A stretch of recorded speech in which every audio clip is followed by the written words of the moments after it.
हर रोज एक नई कहानी देखने के लिए चैनल को सब्सक्राइब करें और बेल आइकन दबाना ना भूलें। कहते हैं सगाई से लेकर शादी तक के पल दुल्हा दुल्हन के लिए बहुत सुहाने होते हैं, जिसमें दुल्हन को शादी की एक्साइटमेंट के साथ साथ नई जिंदगी शुरू होने को लेकर घबराहट भी होती है। लेकिन क्या हो जब इन दोनों ही एहसासों को छोड़कर दुल्हन बेचारी अपनी शादी के समय लगे लूज मोशन से जूझ रही हो। दिलचस्प है ना? तो आइए जानते हैं। मेहुल से सगाई होने के बाद तो जैसे निहारिका की खुशी का कोई ठिकाना नहीं था। एक रोज वो और उसकी बहन सोना कमरे में बैठे अपने संगीत को लेकर बातें कर रहे थे। तभी उनकी माँ शीशा पास्ता बनाकर उनके पास लेकर आती है। अरे अपनी पंचायत बंद करो और निहारिका बेटा, ये ले तेरी पसंद का पास्ता बनाया है, ले खा। ओ थैंक यू मम्मी, दिन में हलवा और अभी पास्ता। पेट तो फुल है लेकिन फिर भी मैं खाऊंगी। इतना कष्ट क्यों कर रही है? मुझे दे दे, मैं खा लूंगी। और माँ, एक ही प्लेट पास्ता, मुझे भी इसी में से खाना है क्या? खबरदार, जो खाने का नाम लिया ठूस ठूस कर फुग्गा हुई जा रही है। और थोड़ा अपना वजन कम कर ले। बहन की शादी में दुल्हन की बहन कम, लेडी बाउंसर ज्यादा लगेगी। मम्मी। क्या मम्मी? सही कह रही हूँ। निहारिका बेटा, तू ये सारा पास्ता खत्म कर लियो और एक भी चम्मच इसे देने की जरूरत नहीं है। ठीक है मम्मी। वाह वाह वाह, दीदी को इतना प्यार और मुझे बस ताने। अरे कुछ ही दिन तो बचे हैं। इसे अपना प्यार लाड दुलार दिखाने के लिए फिर अपने ससुराल चली जाएगी, तो कौन करेगा मुझ जैसा प्यार। खा मेरी बच्ची खा, मैं तेरे लिए जूस लेकर आती हूँ। इतना कहकर शीशा वहाँ से चली जाती है और निहारिका पास्ता खाने लगती है। कुछ ही दिनों में निहारिका शादी कर अपनी ससुराल जाने वाली थी, इसीलिए उसकी माँ उसे उसकी पसंद का कुछ न कुछ बनाकर खिलाया करती। एक रोज निहारिका अपने होने वाले पति मेहुल से फोन पर बातें कर रही थी। तभी उसकी माँ उसे 2-3 तरह के पकोड़े खाने को देती है। तो उन्हें खाते हुए वो बात कर रही थी कि तभी अचानक उसके पेट में गुड़गुड़ होने लगती है। तो वो कॉल को कट करके पेट पकड़कर सीधा वॉशरूम भागती है और कुछ देर बाद आकर अपना पेट मसलते हुए कहती है, अब राहत मिली।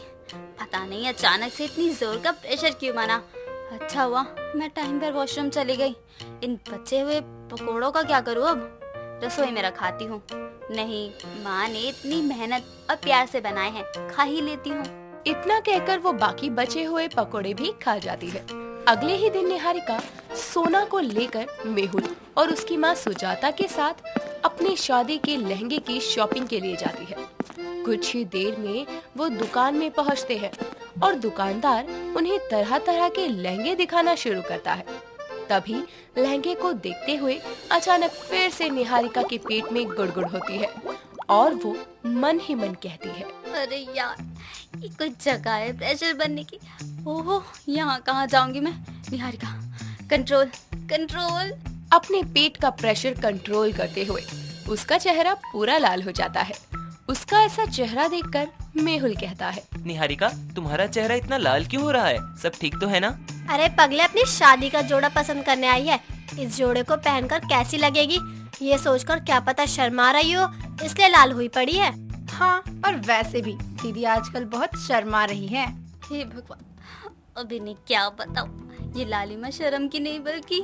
सोचते सोचते जब उसे कंट्रोल नहीं होता तो अचानक ही वो बात मार देती है, जिससे पूरी दुकान में बदबू फैल जाती है। तभी अपनी नाक सिकोड़ते हुए सुजाता कहती है, हाय दैया, कैसी महक है ये। अरे दुकानदार भाई साहब, दुकान में कोई चूहा मर गया है क्या? नहीं तो बहन जी, हम अपनी दुकान में बहुत साफ सफाई रखते हैं। अरे तो ये सड़ी सी महक क्यों आ रही है? हाय हाय। बच गई, अभी रायता फैला नहीं। इससे पहले कि फैले मुझे वॉशरूम चले ही जाना चाहिए। तभी वो सोना को वॉशरूम पता करने के लिए कहती है और कुछ देर में दुकान के वो वॉशरूम में जाती है और वहाँ से आने के बाद राहत की सांस लेती है। तब तक सुजाता निहारिका के लिए लहंगा पसंद कर पैक करवा चुकी थी। कुछ देर में दोनों बहनें अपने घर पहुँच जाती हैं और फिर से वॉशरूम जाती हैं। उस समय तो वो घर में ही पड़ी लूज मोशन की कोई दवाई लेकर आराम करती है और दवाई लेने से 1-2 दिन उसे आराम भी रहता है। लेकिन उसकी हल्दी वाले दिन ही उसकी माँ सुबह सुबह ही उसे भारी नाश्ता खिलाते हुए कहती है, आज तेरी हल्दी की रस्म है। मैंने खुद अपने हाथों से तेरे लिए हल्दी का ऐसा पेस्ट बनाकर तैयार किया है जिसे लगाते ही मेरी बेटी के चेहरे का निखार बढ़ जाएगा। वो सब तो ठीक है मम्मी, लेकिन इतना सारा नाश्ता क्यों खिला रही हो? पेट भर गया है मेरा। अरे मेरी बच्ची, जी भर के खा ले। ससुराल में तो सास खाने से ज्यादा ताने खिलाती है। नहीं मम्मी, मेहुल की माँ बहुत अच्छी हैं। वो मुझे बहुत प्यार से रखेंगी, आप चिंता मत करो। अरे कितनी भी अच्छी हो, सास तो सास ही होती है। तू खा। वैसे भी हल्दी की रस्म शुरू होने के बाद खाने का मौका नहीं मिलेगा। लेकिन मम्मी, वो बोल ही रही होती है कि तभी उसकी माँ उसके मुंह में खाना ठूस देती है और उसे ना चाहते हुए भी खाना पड़ता है। शाम के 4 बजे सभी रिश्तेदार और पड़ोसने हल्दी की रस्म के लिए हॉल में जमा होती है। कुछ देर में निहारिका भी पीले सूट में वहाँ आती है। फिर सभी उसे हल्दी लगाना शुरू करते हैं। सुबह के भारी नाश्ते और रस्म के कारण काफी देर तक बैठे रहने से निहारिका के पेट में भूचाल फिर से उठने लगता है और वो धीरे से पाद मारती है और पूरे हॉल का वातावरण दूषित हो जाता है। तभी पड़ोसने कहती है, ओहो, कौन मुँह संडास ना गो, किसने इतनी बुरी छोड़ दी? उफ मम्मी, कैसी स्मेल है ये? कोई पंखा चलाओ यार। अब मुझे लगता है ना ये स्मेल ना हल्दी में से ही आ रही है। मम्मी, मैंने आपको पहले ही कहा था कि मुझे कोई ऐसी वैसी हल्दी नहीं, ऑर्गेनिक हल्दी ही लगाना। अरे निहारिका बिटिया, ये हल्दी है किसी की टट्टी ना, जो इतनी बुरी महके। मुँह तो लग रहा है कि कोई खराब पेट लेकर हल्दी की रस्म में आ गए हो और ऐसे बदबूदार धमाके कर रहे है। तभी निहारिका पानी पीने के बहाने भागकर अपने कमरे के वॉशरूम में जाती है और जब बाहर आती है तो देखती है कि उसके फोन पर मेहुल का कॉल आया है। तो वो फोन उठाकर गहरी सांस लेते हुए कहती है, मेहुल, अच्छा हुआ तुमने फोन किया। तुम्हें पता है मुझे लूज मोशन हो गया है, मेरी तो बैंड बजी हुई है। क्या मतलब शादी की घबराहट होती है, स्ट्रेस होता है, लेकिन तुम्हें तो लूज मोशन हो गए। बार बार जाना पड़ रहा होगा तुम्हें तो। वही तो, अब शादी वाले घर में किसी को बता भी तो नहीं सकती, वरना सभी रिश्तेदारों में हल्ला हो जाएगा कि दुल्हन का पेट खराब है। मेहुल, कुछ करो ना, कहीं शादी की विधियों के बीच लहंगा पकड़े फेरे लेने की जगह वॉशरूम के चक्कर न लगाती रह जाऊं। परेशान मत हो, सब ठीक हो जाएगा, मैं हूँ ना। वो आगे कुछ कहता, तभी निहारिका किसी के आने की आहट सुनकर कॉल कट कर देती है। अगले दिन निहारिका के मेहंदी की रस्म भी हो जाती है। सभी रिश्तेदार पड़ोसने रात के समय शादी के गीत गा रही थी और निहारिका बार बार वॉशरूम जाने के चक्कर में अपने हाथों से मेहंदी भी जल्दी हटा लेती है। कुछ ही देर में खिड़की से उसके कमरे में मेहुल उसके लिए दवाइयाँ लेकर आता है। तभी निहारिका के दरवाजे पर दस्तक होती है और सोना वहाँ आती है और उन्हें देख लेती है तो वो मेहुल को वापस खिड़की से भेज देती है। निहारिका लूज मोशन के बाद सोना को बता देती है। अब आता है शादी का दिन। अपने लूज मोशन के चक्कर में निहारिका पूरे दिन खाना खाने से बचती फिरती है।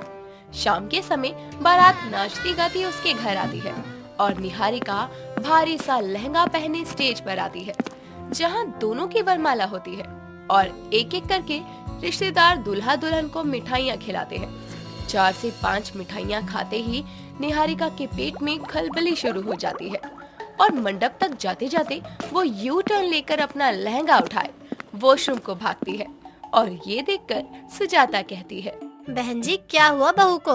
वो इस तरह? वो दीदी 2 नंबर करने गई है। क्या? इस वक्त? वो सोना का मतलब है कि निहारिका दोबारा एंट्री करने गई है। वो पहली एंट्री में सबकी नजर मुझ पर थी, उस पर नहीं, इसीलिए। दूसरी एंट्री वो भी संडास की तरफ से। क्या फर्क पड़ता है आंटी? मेहुल बात संभालने की कोशिश करता है। तब तक धीरे धीरे चलती हुई वो वापस आती है तो सबकी निगाहें उसी पर थी।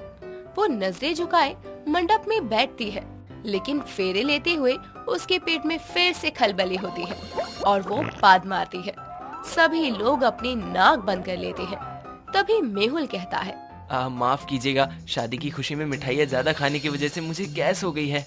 उसकी बात सुनकर सभी मौजूद लोग जोर जोर से हंसने लगते हैं और इस तरह वो अपनी दुल्हन को शर्मिंदगी से बचा लेता है। जनवरी की कड़कती ठंड में स्वेटर पहने सारिका सोफे पर बैठी गरम गरम चाय की चुस्कियां ले रही होती है। तभी उसकी सास रेवती वहाँ आकर बोलती है, अरे बहू, चाय पी ली हो तो बाहर बगीचे में पौधों को भी पानी पिला दे जाकर। अरे सासू माँ, ठंड के मारे इतना घना कोहरा हो रहा है बाहर। पता चला पौधों को पानी देने गई थी और ओस से खुद ही पानी पानी होकर आ रही हूँ। ठंड क्या तेरे अकेले के लिए हो रही है, जो तू ठंड से बचने के लिए घर से बाहर ही नहीं निकलेगी? चुपचाप जाकर पौधों को पानी दे। ओहो सासू माँ, क्यों बेचारे पौधों को मारना चाहती हो? इतनी ठंड में तो इंसान भी 4-4 दिन नहीं नहाता, फिर इस ठंड में इन पौधों को रोज रोज पानी देकर क्यों टॉर्चर करना? बस सर्दी में हाथ पैर चलाने को मत कहो, बाकी जुबान चाहे जितनी मर्जी चलवा लो, बोलने में सर्दी नहीं लगती बहू। अरे सासू माँ, आपकी आरती का टाइम हो गया, आपको पूजा नहीं करनी क्या? जाइए जाइए। पूजा पाठ का ख्याल मुझे तुझसे ज्यादा रहता है, तो बात को मत बदल और काम कर ले घर का। सारा किचन बिखरा पड़ा है। सारिका मन मारकर सोफे से उठती है और किचन में चली जाती है। सारिका को ठंड के मौसम से सबसे ज्यादा नफरत थी और उससे भी ज्यादा नफरत थी ठंड में काम करने से। कुछ ही महीनों पहले उसकी शादी रेवती देवी के बेटे अमर से हुई थी। जैसे ही वो ससुराल में आई, कड़कती सर्दी भी अपनी चरम सीमा तक पहुंच गई थी। अब वो सर्दी के मारे अलसाकर हर काम को धीरे धीरे किया करती और हर वक्त खुद को गर्म रखने के जुगाड़ किया करती। ऐसे ही एक दिन जब उसका पति अमर ऑफिस से घर आता है तो देखता है कि सारिका टीवी पर गाने चलाकर नाचते हुए गा रही है। पारा इतना लो हुआ कि -डिग्री खिसक गया, इतना मटकने पर भी पसीना बर्फ की तरह जम गया। हाय सर्दी। सारिका, वो हाय सर्दी नहीं, हाय गर्मी होता है। और ये क्या टीवी के सामने अतरंगा सा नृत्य करने बैठी हो? अरे अमर जी, सर्दी इतनी है तो हाय सर्दी ही कहूँगी ना। और मैं ये अतरंगा डांस गर्माहट लाने के लिए कर रही हूँ, पर देखिए ना, अब भी सर्दी लग रही है। अरे यार, तुम भी गजब हो। सर्दी में ठंड नहीं लगेगी तो क्या गर्मी लगेगी? अपना ये नाच गाना बंद करो और एक गिलास पानी पिला दो मुझे। तभी वहाँ ट्रे में पानी लिए हुए रेवती आती है और सारिका को यूं मटकता देखकर बोलती है, क्यों बंदरिया की तरह उछल कूद कर रही है? कहीं ऐसी ही चोट लग गई तो सर्दी में दर्द से कराती रहेगी। नहीं नहीं, इतनी सर्दी में मुझे चोटिल नहीं होना। इस वक्त तो पैर में मोच भी आ जाती है तो ऐसा लगता है किसी ने घायल कर दिया हो। सासू माँ, आप ही कुछ ऐसा बताइए ना जिससे मुझे ठंड का एहसास ही ना हो। जाकर जहर ठूस ले, फिर सर्दी क्या, तुझे जिंदा होने का एहसास भी नहीं होगा। बेअकल, पागलों से सवाल करती रहती है। अरे बहू, जितना सर्दी सर्दी करेगी उतनी ठंड लगेगी। तू अपने दिमाग को शांत रख, समझी? जी सासू माँ। इतना बोलकर वो वापस से नाचने लगती है और उसे देखकर रेवती और अमर अपना सर पकड़ लेते हैं। ऐसे ही समय बीतता है और एक शाम पूरे दिन धूप नहीं निकलती। तभी कपकपाती हुई सारिका बोलती है, सासू माँ देखो ना, आज पूरा दिन निकल गया लेकिन सूरज नहीं निकला। मेरी तो कपकपाहट ही नहीं छूट रही। सही कह रही है बहू, आज सच में ज्यादा ही ठंड है, हाथ पैर गर्म ही नहीं हो रहे हैं। देखा, आपको भी सर्दी लग गई ना। सासू माँ, मैं क्या कह रही थी, चलिए ना आग जलाकर हाथ सेकते हैं थोड़ी देर। हाँ हाँ जा, माचिस ले आ किचन से। तभी सारिका फुर्ती में किचन से माचिस लेकर आती है और दोनों सास बहू बगीचे के बगल में एक तसले में आग जलाए हुए हाथ सेकने लगते हैं। तभी कुछ देर बाद वहाँ उनकी पड़ोसन मंगला आती है और बोलती है, अरे रेवती, तेरे घर से धुआं निकलता देखा तो मैं समझी घर में आग लगी होगी, तभी हाथ सेकने चली आई। अच्छा, आप हाथ सेकने आई हैं? मुझे तो लगा आग में घी डालने आई हैं। तू भी अच्छा मजाक करती है रेवती की बहू। अब आ गई है तो बैठ भी जा, कि हाथ की जगह पैर सेकना है। अरे पर बैठू कहाँ, जमीन भी तो कितनी ठंडी हो रही है। तो फिर तसले में तशरीफ रख दो। अरे मंगला आंटी, अब तसले में तो बैठोगी नहीं, सासू माँ के बगल में ही बैठ जाओ। वो बैठ जाएंगी, तू पहले जाकर चाय बना ला मंगला बहन के लिए। ये पड़ोसने तो पैदा ही मुफ्त की चाय गटकने के लिए होती है। लाती हूँ सासू माँ। जिसके बाद वो अंदर चाय बनाने चली जाती है और उसी रात खाना खाने के बाद किचन में साफ सफाई करके कमरे में जाकर फट से रजाई में घुस जाती है और बोलती है, हे भगवान, अब मौत आ जाए पर कोई काम ना आए जिसको करने के लिए मुझे इस रजाई की गर्माहट को छोड़कर ठंडी जमीन पर स्पर्श करना पड़े। वो इतना बोलती ही है कि तभी उसे आवाज लगाती हुई रेवती वहाँ आकर बोलती है, अरे बहू, जरा कमरे में आकर मेरा कंबल तो ढूंढवा दे, पता नहीं कहाँ गुम हो गया है। अरे सासू माँ, कंबल कोई चश्मा थोड़ी है जो कहीं गुम हो जाएगा। देखो ना, अलमारी की नीचे वाली शेल्फ में रखा होगा। अब इसके लिए मुझे रजाई से मत उठाओ। बहू, तू और तेरी सर्दी पागल कर देंगे मुझे। सासू माँ, सर्दी की वजह से जिंदगी झंड है। बताओ, रजाई में बैठी हूँ फिर भी इतनी ठंड है। हाय सर्दी। अरे आप लोग चुप भी हो जाओ। सर्दी सर्दी करके रजाई में लेटे मुझ मासूम की नींद क्यों उड़ा रहे हो? मुझे क्या कह रहे हैं? अपनी बगल वाली को बोलना जो हमेशा हाय सर्दी का जाप करती रहती है। ये बोलकर वो वहाँ से चली जाती है। ऐसे ही समय बीतता है, सर्दियाँ बढ़ती रहती है और बढ़ती सर्दियों की वजह से सारिका रोज रोज नहाना बंद कर देती है। और ऐसे ही रोज शाम को वो आग जलाकर उसके सामने बैठ जाया करती। एक शाम आग जलाने के लिए लकड़ियाँ खत्म हो जाती है। तभी वो हॉल में आकर बोलती है, हे राम जी, अब तो जलाने के लिए लकड़ियाँ भी नहीं बची। अब कैसे गर्माहट मिलेगी मुझे? क्या करूँ, क्या जलाऊं? ये सोचते हुए वो पूरे हॉल में नजर घुमाती है। तभी उसे एक पुरानी सी लकड़ी की कुर्सी दिखाई देती है और उसकी आंखें चमक जाती है। वो उस कुर्सी के पास जाती है और उसे खिसका कर देखती है तो उसकी एक टांग थोड़ी सी क्रैक हो गई थी। इस बात का फायदा उठाकर वो उस लकड़ी को आसानी से निकाल देती है और उसे जलाकर ही हाथ सेक लेती है। अगले दिन उसकी सास फोन पर बात करते करते उसी टूटी कुर्सी पर जाकर बैठती है और धड़ाम से गिर पड़ती है। उसके गिरने की आवाज सुनकर सारिका और अमर हॉल में आते हैं और रेवती को संभालते हुए सोफे पर बैठा देती है। तभी रेवती बोलती है, अरे कौन कमबख्त इस कुर्सी को लंगड़ा कर गया? हाय मेरी कमर। ये सासू माँ भी ना अलग ही बीमारी है। मतलब इतना बड़ा सोफा छोड़कर बैठी भी तो कहाँ, उस पुरानी कुर्सी पर। बताओ। लेकिन माँ, अब कुर्सी पर क्यों बैठी? सोफे पर बैठ जाती ना। अरे पर कल तो भली चंगी थी कुर्सी, आज कैसे अपाहिज हो गई? वो सासू माँ, मैंने ही इस कुर्सी की एक टांग को जला दिया। वो हाथ सेकने के लिए लकड़ियाँ नहीं थी ना छत पर, और ये पुरानी कुर्सी दिखी मुझे तो तूने इसकी लकड़ी को जला डाला। अरे तो पूरा ही जला लेती ना, इतना हिस्सा भी क्यों छोड़ दिया? बता, गिर गई ना मैं। बहू की सर्दी तो मेरी सरदर्दी हो गई है। हाय मेरी कमर। ओहो सारिका, इतनी भी क्या सर्दी कि हाथ सेकने के लिए घर के फर्नीचर की चिता ही जला दो तुम। जाओ मूव लेकर आओ माँ के लिए। हाँ, अभी लेकर आती हूँ। जिसके बाद सारिका मूव लाने कमरे में जाती है। ऐसे ही समय बीतता जाता है और एक दिन ऑफिस से आते हुए अमर एक इलेक्ट्रिक रूम हीटर लेकर आता है और सारिका को देते हुए बोलता है, ये लो हीटर, इसे चलाना, ना कि बगीचे के बाहर आग जलाकर बैठना, समझी? हाय हीटर, ये तो सर्दियों में सबसे बेस्ट गिफ्ट है। पतिदेव, मेरे स्वामी, आपके चरण कहाँ हैं? अपनी जगह पर ही हैं और छूने की कोई जरूरत नहीं है। जाओ अपने नए हीटर को चलाकर गर्माहट लो। ये सब कमरे के बाहर खड़ी रेवती देख रही होती है और मुस्कुराकर बोलती है, चलो अब बहू कम से कम हाय सर्दी तो नहीं करेगी। दोस्तों, अगर आपको ये कहानी पसंद आई तो इसे लाइक करें, शेयर करें और कमेंट करके बताएं कि कहानी में आपको सबसे अच्छा क्या लगा।